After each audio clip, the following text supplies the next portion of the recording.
Do we have locations for the events that are discussed in the Bible that prove? So here, Duns Scotus, yes, you're back again, Duns. Don't be a dunce. Right.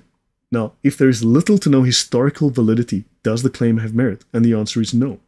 So relying purely on scripture without consideration of historical evidence and tradition provides little means of validating or invalidating particular interpretations. Now, claims that are not supported by any historical evidence are dubious at best, which is why we need to have historical Christianity. And this is part of my issue. Nat, thank you very much. I really appreciate it. Guys, just by the way, I want to remind you that this particular presentation, I'm having it, it's available in my coffee shop for $1, right? Now, the historical record gives us a way of determining what the earliest Christians actually believed and actually practiced, as opposed to what later groups may claim. So, this is not that discussion right now, so,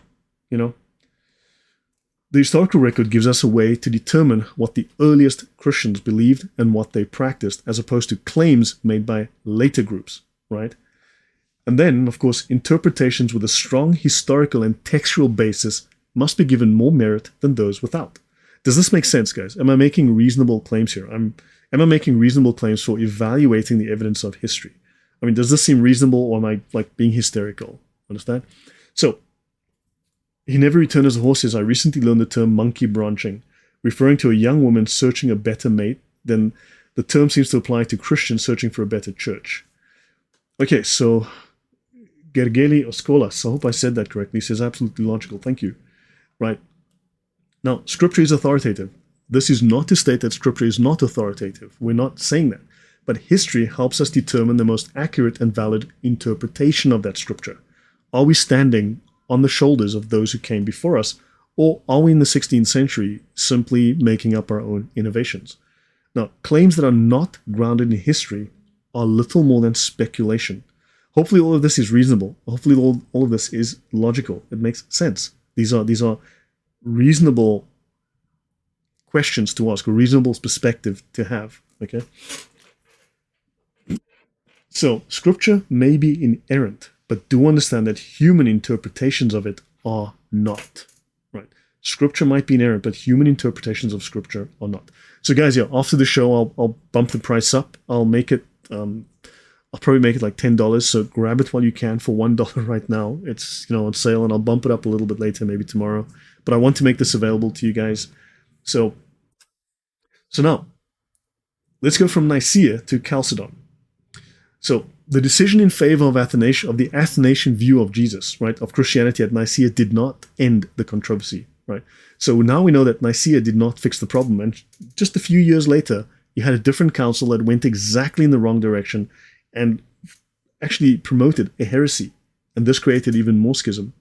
So now, for more than a century, the church wavered. The Council of Ariminum in 359, which was just 30 years after 29 years, whatever it was, 325, 360, or whatever, all but reversed Nicaea, and the emperor in Constantinople turned the Athanasian majority into a minority. So suddenly, even though Christians had the position and the orthodoxy, suddenly you got this flip. So this is very similar to the Protestant Reformation, or the Reformation, or the Protestant Revolution. So suddenly, you have this whole problem. So this is 34 years later. Well, where's my maths? So you had the same situation that happened with Martin Luther. This happened in the 350s. You have exactly the same problem. So they reversed Nicaea, and the emperor in Constantinople turned the empire Arian. So Constantine II leaned towards Arianism. Well, Constantine himself leaned towards Arianism later in his reign, and his eventual successor, his son Constantius, was openly Arian. So several theologians continued the controversy, and a number of views were fighting for acceptance, right, during the period of the 4th century.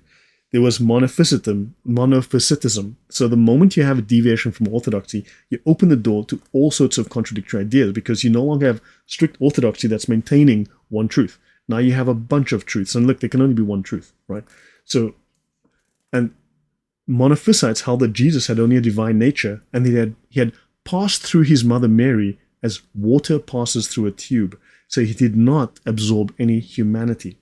And this is in the words of Gregory of Nazianzus. So one question of particular importance throughout the controversy was whether Jesus had actually suffered. And answering the question saying, yes, Jesus suffered on the cross, Jesus suffered during the Passion, this suggested that God himself had suffered. And God is too powerful, God can't suffer, right?